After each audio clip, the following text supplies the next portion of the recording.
ಪ್ರೀತಿಯ ಕನ್ನಡಿಗರೇ, ನಿಮ್ಮೆಲ್ಲರಿಗೂ ಕನ್ನಡ ರಾಜ್ಯೋತ್ಸವದ ಶುಭಾಶಯಗಳು.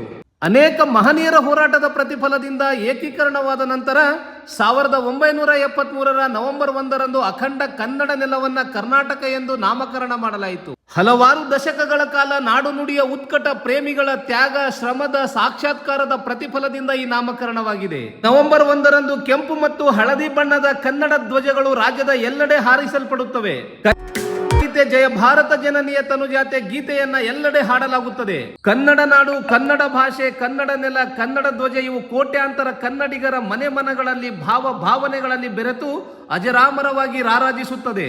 ನುಡಿ ಕನ್ನಡ, ನಡೆ ಕನ್ನಡ, ಉಸಿರು ಕನ್ನಡವೆಂದು ಬದುಕುತ್ತಿದ್ದೇವೆ. ನೆಲ ಜಲ ಭಾಷೆಯ ರಕ್ಷಣೆಗಾಗಿ ಪ್ರತಿದಿನ ಪ್ರತಿಕ್ಷಣ ಹೋರಾಡಿ ಬಾಳುತ್ತಿದ್ದೇವೆ.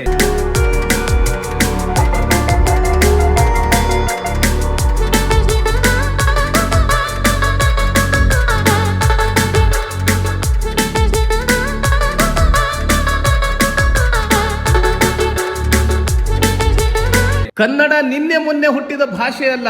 ನನ್ನ ಭಾಷೆ ಏನೆಂಬುದು ಇತಿಹಾಸದಲ್ಲಿ ಅಚ್ಚಳಿಯದಂತ ಬರಹವಾಗಿದೆ. ಈ ಜಗತ್ತಿನ ಅದೆಷ್ಟೋ ದೇಶಗಳು ಹುಟ್ಟುವ ಮುಂಚೆನೆ ಕನ್ನಡದಲ್ಲಿ ಕಾವ್ಯ ರಚನೆಗಳಾಗಿದ್ದವು. ಕೈಲಾಸ ಪರ್ವತದೆತ್ತರ ಕುಮಾರವ್ಯಾಸನ ಭಾರತ ಪಸರಿಸಿದೆ. ಕವಿರಾಜ ಮಾರ್ಗದಲ್ಲಿ ಸಾಗಬೇಕೆಂದರೆ ಶತಮಾನಗಳು ಬೇಕು. ಮಲೆಗಳಲ್ಲಿ ಮದುಮಗಳಿನ ಸೊಗಡು, ಮೂಕಜ್ಜಿಯ ಕನಸುಗಳ ಲಹರಿ, ನಾಲ್ಕು ತಂತಿಯ ಒಂದೊಂದು ಸ್ವರಗಳು ಇವೆಲ್ಲವೂ ಕನ್ನಡ ಕಂಪಿನ ಎಲ್ಲೆಗಳನ್ನ ಎಲ್ಲೆಡೆ ಹರಡಿಸಿದೆ.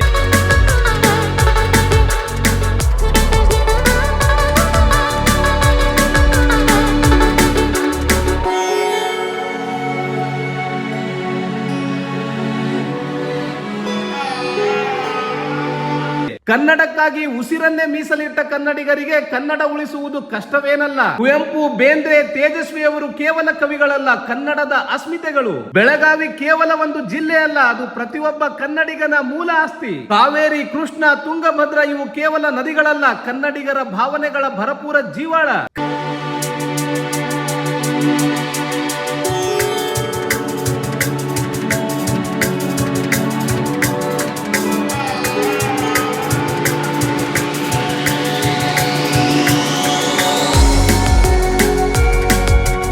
ಕನ್ನಡ ನುಡಿ ನೆಲ ಜಲದ ಬಗ್ಗೆ ಅರಿವಿರದ ಅರಿವುಗೇಡಿಗಳು ನಮ್ಮ ಭಾಷೆ, ನಮ್ಮ ನಾಡಿನ ಮಹತ್ವ ತಿಳಿಯಲು ಇನ್ನೊಂದು ಜನ್ಮ ಹುಟ್ಟಿ ಬರಬೇಕು. ಹೊಸ ನೆತ್ತರು ಕುಕ್ಕಿ ಆರಿ ಹೋಗುವ ಮುನ್ನ, ಹರೆಯದಿ ಮಾಂತ್ರಿಕನ ಮಾಟ ಮುಸುಳುವ ಮುನ್ನ, ಉತ್ಸಾಹ ಸಾಹಸದ ಉತ್ತುಂಗ ವೀಚಿಗಳ ಈ ಕ್ಷುಬ್ಧ ಸಾಗರವು ಬತ್ತಿ ಹೋಗುವ ಮುನ್ನ ಕಟ್ಟುವೆವು ನಾವು ಹೊಸ ನಾಡೊಂದನ್ನ, ರಸದ ಬೀಡೊಂದನ್ನ. ಇದು ಕನ್ನಡಿಗರು ಕನ್ನಡ ನಾಡನ್ನ ಹೇಗ್ ಕಟ್ತಾರೆ ಎನ್ನುವಂಥದ್ದಕ್ಕೆ ಕವಿ ಗೋಪಾಲ್ ಕೃಷ್ಣ ಅಡಿಗ ಅವರು ಬರೆದಂತಹ ಸಾಲುಗಳು. ಮತ್ತೊಮ್ಮೆ ನಿಮ್ಮೆಲ್ಲರಿಗೂ ಕರ್ನಾಟಕ ರಾಜ್ಯೋತ್ಸವದ ಶುಭಾಶಯಗಳು.